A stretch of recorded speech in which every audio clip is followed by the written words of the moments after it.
Hi good evening. আজকে 8ই জুলাই আর এখন সন্ধে 7:10 বাজে। এই সন্ধেবেলায় এই যে এক গ্লাস আমের শরবত হাতে নিয়ে আজকের ভিডিওটা শুরু করছি। আশা করি তোমরা সবাই ভালো আছো, আমরা ভালো আছি। ওদিকে হিয়ার আমের শরবত খাওয়া শেষ হয়ে গেল প্রায়, আর এখানে আমারটা আম খাওয়া চলছে।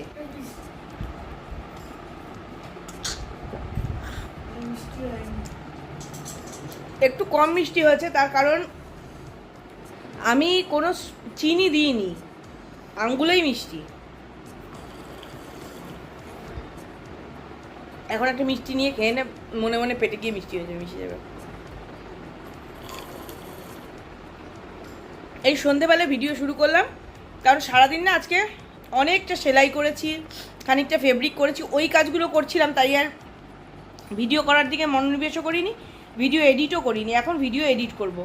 আর ওবেলা আজকে কিছু রান্নাবান্নাও করিনি। গতকালের রান্না করা ইলিশ মাছের ঝোল ছিল, আলু ভাজা করেছিলাম, ভাত করেছি।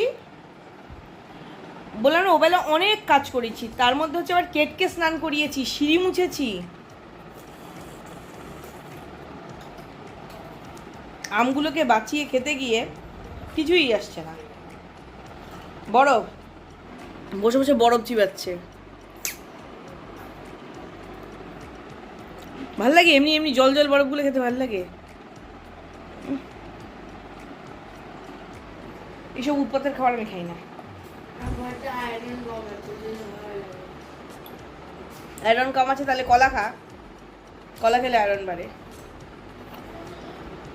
আর ওবেলা তরকা রান্না করেছিলাম, তরকা ডাল দিয়ে সাধারণত রুটি টুটি খাই। দুপুরবেলা দেখলাম গরম গরম ভাত, আবার কি ওসব রুটি টুটি বানাবো।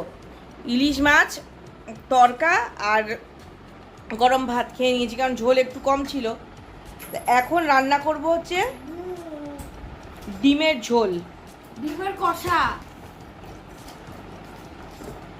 এখন বানাবে? এখন মানে রাত্রিবেলা এখন বানালে এন্ডা কারি। 8টার সময় খেতে। আর ভাত তো বানানোই আছে, ডাল কালকের করা আছে, ওই যে বরবটি পোস্ত শাক যা যা কাল করেছি সব রয়েছে।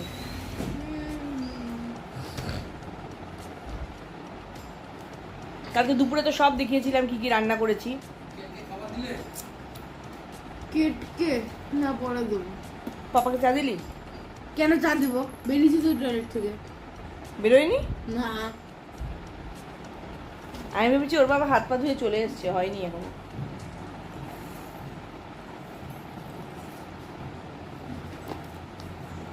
কালকে রথের মেলা থেকে ফিরে সত্যি যা পা ব্যথা করছিল, মা গো মা। আজকে সকালে আমার কোমর ব্যথা। সকালবেলায় কেট একটা স্টিক খেয়েছে, বারবার বলছে ফেস ওয়াশ বের করে দাও, ফেস ওয়াশ বের করে দাও। এটা হচ্ছে ফেস ওয়াশের ভান্ডার, এটার থেকে বের করবো।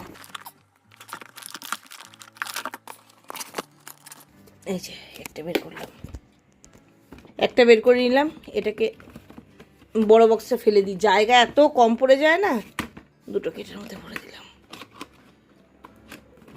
সব ভিএলসিসির, ওটাও ভিএলসিসির, এটাও ভিএলসিসির।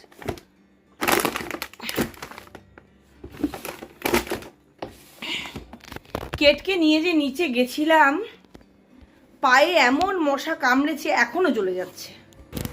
এই যে এটা নিয়ে উপরে যাচ্ছি, যত কার্টুন আসে সব উপরে জমিয়ে রেখে দিই।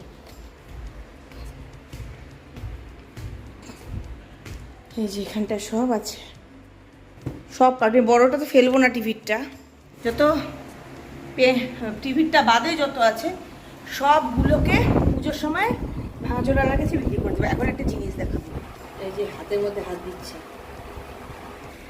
এখন হাতের মধ্যে হাত দিচ্ছে।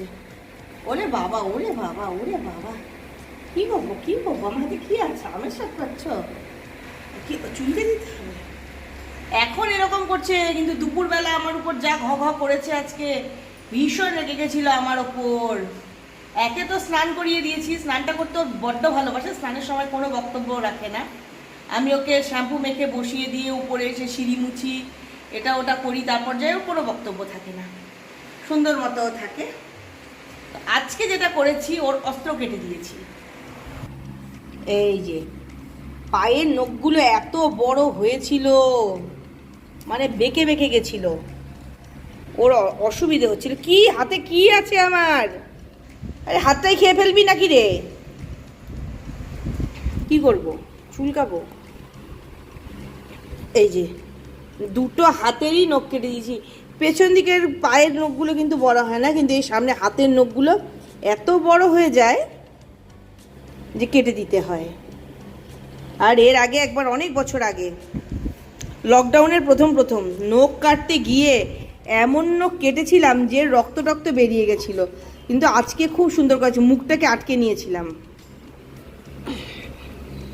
মুখটাকে আটকে নিয়ে আমি কেটেছি। আর হিয়া আবার ওকে লাঠি দিয়ে ভয় দেখিয়েছে। তারপর বলা হয়েছে ট্রিট দেবো, ট্রিট দেবো, ট্রিট দেবো।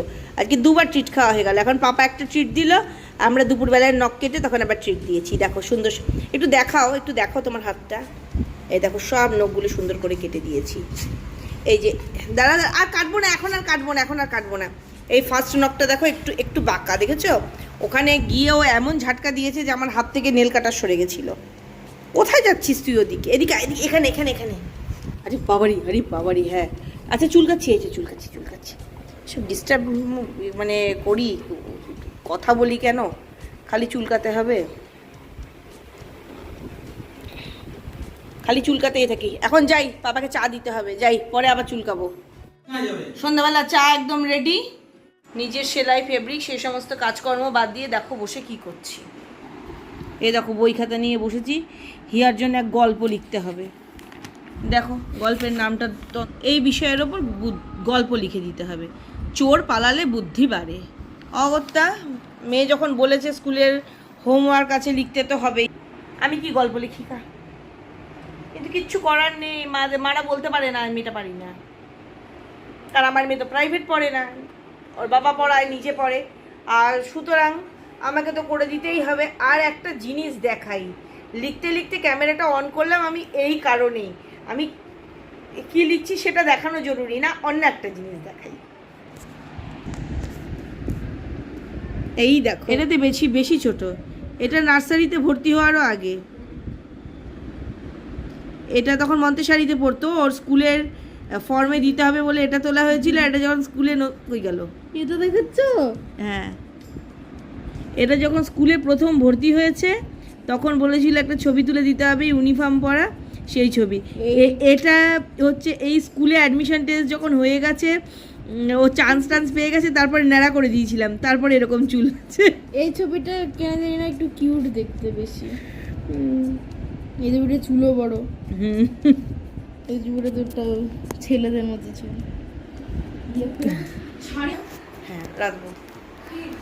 ডিম সিদ্ধ করা হয়ে গেছে, এখন আলু সেদ্ধটা করে ডিমের ঝোলটা বসে পরে বাকি লেখাটা, ও মা, পরে বাকি লেখাটা শেষ করবো। চলো, আর আমি কি খাই দেখি।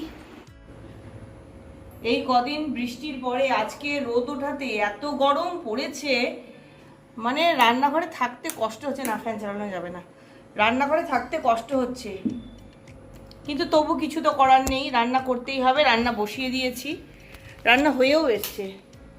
বললাম তো যে কালকেরই সব করা আছে, আজকে শুধু এক কারি করলেই হয়ে যাবে। তো একদম কষা কষা করে ডিমটা বানাচ্ছি। এই যে এইটুকু জল দিয়েছি, আবার জলটা শুকিয়ে দেবো, কারণ একটু যদি জল দিয়ে না ফোটাই তাহলে পরে ডিমের মধ্যে তো ঝোল ঝোল ব্যাপারটা ঢুকবে না, তাই ওইটুকু হতে বসিয়েছি। দেখো না, মুখটাকে মনে হচ্ছে ঘাম তেল মাখা। সবসময় একটা ছোট্ট টিপ পরে থাকি, কিন্তু এত গরম যে গরমের ঠেলায় টিপ টিপ পরতে পারছি না। আর ফ্রিজ থেকে একটা সোনার মতো মূল্যবান জিনিস বের করে নিয়েছি। এই যে গরমকালে এটা সোনার মতোই মূল্যবান, শীতকালে হয় দুধ ছাই করলে হবে।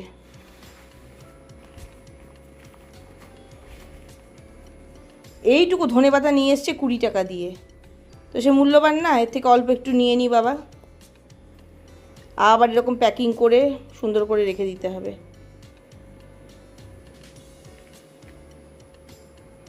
ধনেপাতা খেতে আমরা খুব ভালোবাসি,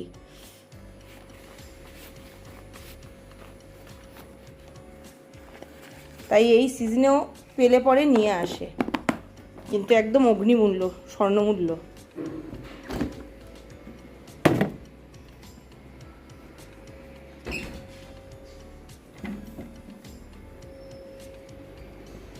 ধুয়ে একদম ঝিরিঝিরি করে কেটে নিয়েছি।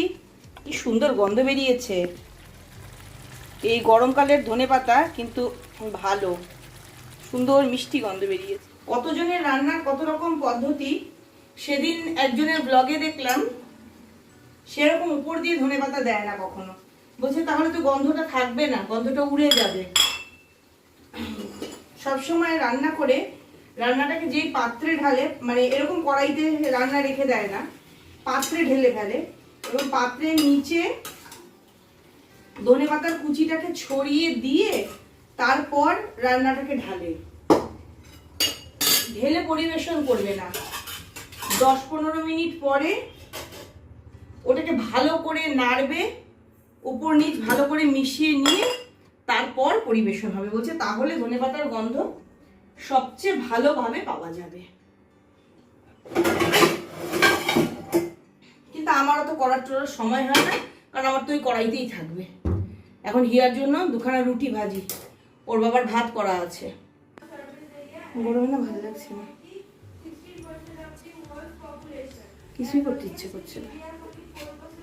ওই যে হিয়া পড়ছে, শোনা যাচ্ছে 15 তারিখ থেকে পরীক্ষা।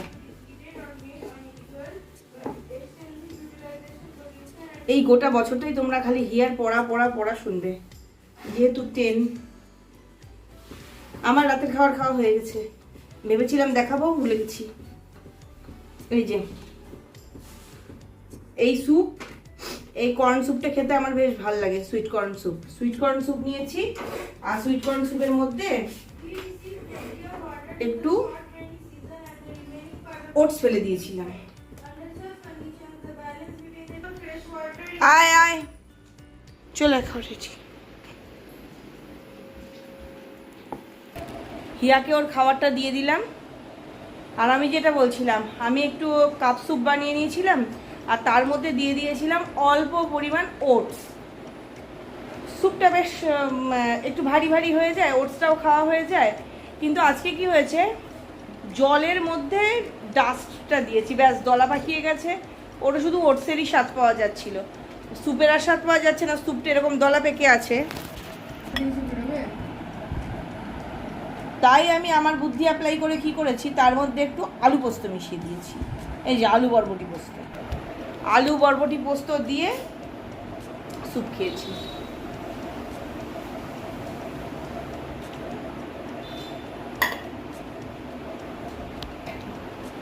এখন ফ্রিজের তরকারি পাতিগুলো সব গরম করি, করে বরের খাওয়ার ব্যবস্থা করি। এত বছর ধরে রান্না করে করেও আমার রান্নার পরিমাণ এখনো বুঝতে শিখলাম না, শেখা হলো না এত বছরেও। 17 বছর হলো প্রায় বিয়ের। তোমাদেরকে বললাম যে একবারে ডিমের কারি বেশি করে বানাচ্ছি, হিয়া ওখান থেকে আলু থাকবে, ওটা নিয়ে টিফিন নিয়ে যেতে পারবে। দূর বাবা, কম বানানো হয়ে গেছে। সকালবেলা ঘুম থেকে উঠে আগে আলুর দম বানাতে হবে, তারপর অন্য কথা। কালকে একটু তাড়াতাড়ি উঠতে হবে, না হলে পারবো না। আর এখন বানাতে চলে এসেছি রাতের জন্য একটু ব্ল্যাক কফি। মা মেয়েতে রোজই রাত্রিবেলায় কফি খাই, তবে আমি খাই দুধ কফি, হিয়া খায় ব্ল্যাক কফি। কিন্তু আজকে থেকে দুজনেরই ব্ল্যাক কফি, চিনিও দেওয়া হয় না।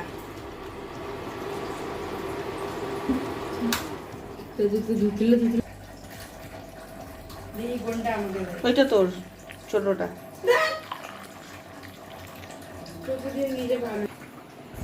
কফি রেডি হয়ে গেল, চলে এলাম। এত গরম লাগছে, মনে হচ্ছে এখনই গিয়ে আগে একবার স্নান করি, তারপর অন্য কথা। আর এত গরম কফি খেতে পার। বিছানাটা এই অবস্থা করে রেখেছি, এখন সব গোছাতে হবে।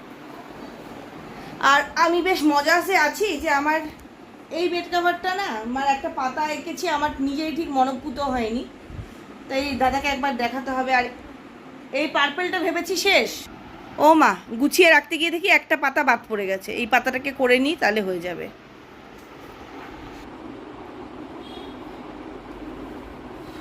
ব্ল্যাক কফিটা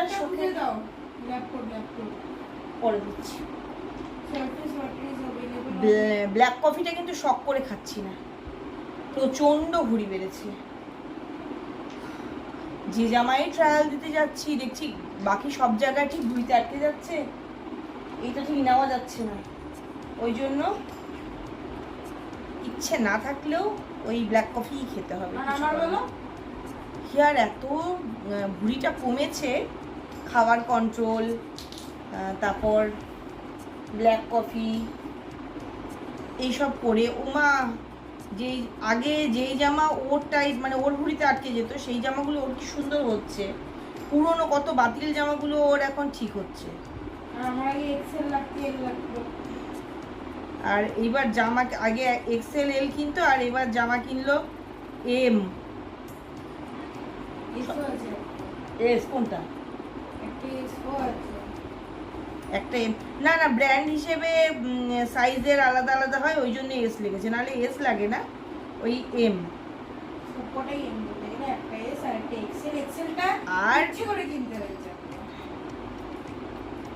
আর একটা জামা আমি দেখে না অনেক বড় মনে হচ্ছে, এস নিয়ে এসছিলাম, তারপর আর বের করতে পারছি না। কোন জামাটা যে মনে নেই। এরকম যদি ভুঁড়ি খালি বেড়ে যায় আর বাকি বডি রোগা থাকে, তাহলে হয় কি বড় জামা নিতে হয়, তাহলে শোল্ডারগুলো যেরকম নেমে যায়। বাড়িতে না হয় নাইটি ওরকম হচ্ছে, ঠিক আছে, কিন্তু বাইরে যাওয়ার পোশাকটা তো ওরকম ভালো লাগে না, তখন আবার সেগুলোকে আমায় অপারেশন করতে হয় সব। এই যে এই পাতাটা করলাম, এই বিছানা চাদরটা আপাতত শেষ, এর মধ্যে আরও কিছু কাজ হবে, কি হবে আমি জানি না, দাদা দেখিয়ে দেবে, তারপর করতে হবে। আজকে অনেক তাড়াতাড়ি আমাদের সব খাওয়া দাওয়া কমপ্লিট হয়ে গেছে, 10:35 বাজে। এখন আমি খানিকক্ষণ বসে সেলাই করব, অনেক কাজ আছে আমার, যেগুলো এখন আমার প্রচুর সময় ধরে করতে হবে। এই যে এগুলোতে ট্রেসিং অবধি করা হয়নি, এগুলোতে ট্রেসিং করব, বিছানায় নীল নীল দেখলে ওগুলো সেলাই করছি। আর এটা একটা কমপ্লিট কাজ আছে, এটা একটু দেখাই, আবার রং লাগবে নাকি? লাগে।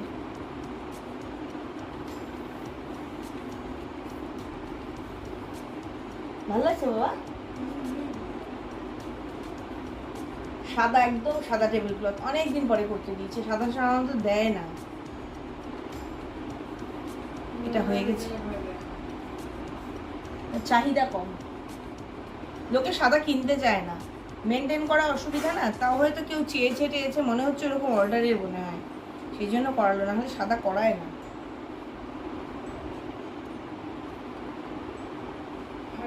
এদিকে আমার নিজের এত কাজ রয়েছে এই অর্ডারের, আর তার মধ্যে হিয়ার স্কুল থেকে বলেছে একটা ক্রস স্টিচের টেবিল রানার বানিয়ে নিয়ে যেতে হবে। আর ক্রস স্টিচের কাজটাই আমি খুব ভালো করতে পারি না, যে কাজটা ভালো করতে পারি না সেটা করতেও ইচ্ছে করে না, ওই করে না আমার ওটা করতেই ইচ্ছে করছে না, কিন্তু কোনো উপায় নেই, কালকে আমাকে ওটা ধরতেই হবে। ওটা আমার সময়ও লাগবে বেশি, আমি এত তাড়াতাড়ি করতে পারবো না, ঘর গুনে গুনে, মানে আমাকে মোবাইলে ছবি দেখে ঘর গুনে গুনে করতে হবে। আর সেই জন্য কালকে আর অন্য কোনো কাজ করব না, আজকে রাত্রে যেটুকু এগুলো করব, কালকে সকাল থেকে টেবিল রানার ধরবো, কারণ 2 মিটার কাপড় দিয়ে তৈরি হবে, ওই 2 মিটারের পুরোটাকে ঘিরতে বলেছে, ও শুধু একটা লাইন দিয়ে ঘিরতেই আমার সারাদিন মনে হয় চলে যাবে। অনেক বকবক করলাম, আজকের এই ভিডিওটা এখানেই শেষ করছি। যাওয়ার আগে যে কথাগুলো রোজ বলি আজও বলবো, সবসময় খুশি থাকতে হবে, সবসময় হাসতে হবে, আর সবসময় পজিটিভ থাকতে হবে আমার সঙ্গে, মানে ঝুম্পার সঙ্গে। Ta ta, bye, good night. আর আমার এই রঙের সেট আপ তো কোনো সেট আপ বলে কিছু নেই, আমার যেমন তেমন পারি, ঘরে জায়গা টায়গা কিছু নেই, ছড়িয়ে ছিটিয়ে বসতে হয় যেখানে যেটুকু জায়গা পাই, তাই না গুছিয়ে রাখতে পারি না। একটু যদি ঘরে আর একটু জায়গা থাকতো, গুছিয়ে রাখতে পারতাম সুন্দর করে, আমার না অনেক সুবিধে হতো। কোনো রকমে আর কি এখানে একটু বসে করি তো ফ্লোরটা নোংরা হয়ে যায়, একটা যদি গোটা ঘর পাওয়া যায় না এই সমস্ত কাজগুলো করার, তাহলে খুব সুবিধে হয়।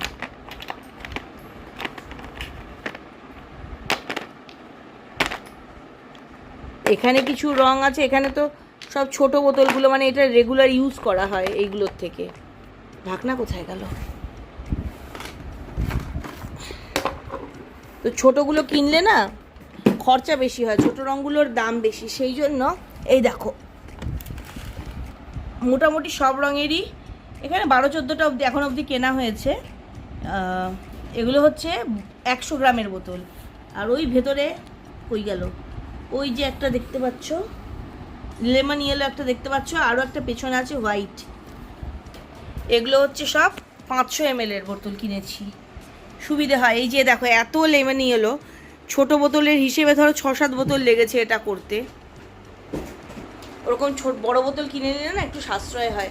ভাবছি আরও কয়েকটা রঙের এরকম 1/2 লিটার কিনে নেব, যেগুলো খুব দরকার পড়ে। যেমন ধরো এমনি টকটকে লাল, বাদামি, শ্যাওলা সবুজ, গোল্ডেন ইয়েলো, হ্যাঁ স্যাপগ্রিন, মানে অনেকে তো স্যাপগ্রিন বলে বুঝবে না, না গোল্ডেন ইয়েলো, এই রঙগুলোরও ভাবছি 1/2 লিটার করে কিনে নেব।